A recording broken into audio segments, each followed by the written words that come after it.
काय म्हणताय, बिझी नाही ना? थोडंसं बोलायचं होतं. तुम्हाला माहितीये, मी काय तुम्ही काय आपण सगळेच हल्ली खूप बिझी झालोय. आणि या सगळ्या धावपळीमध्ये आपण आत्ताचा क्षण थांबून जगायला विसरतोय. पूर्वी हा फोन होता, आता स्मार्टफोन झालेत. पूर्वी आपल्याला फोनकडे जायला लागायचं, आता फोन आपल्या हृदयाच्या जवळ आलेत, खिशाच्या आत आपल्या फोन झालेले आहेत. पण गंमत बघा, पूर्वी ज्या फोनकडे लांब जायला लागायचं तेव्हा माणसं जवळ होती, आणि आता फोन जवळ आलेत पण माणसं लांब व्हायला लागलेत.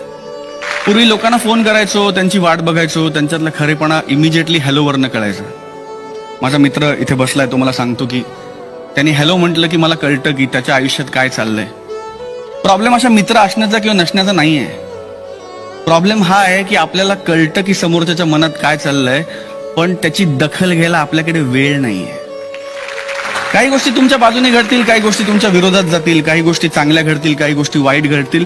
तुमच्यातला चांगुलपणा सोडू नका, तुमच्यातली चांगली वृत्ती सोडू नका, तुमचं चांगलं वागणं सोडू नका.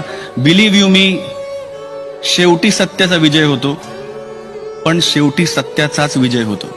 वा, माझ्यासाठी एवढंच करा, तुम्ही कलाकार म्हणून माझ्यावर मनापासून प्रेम करता.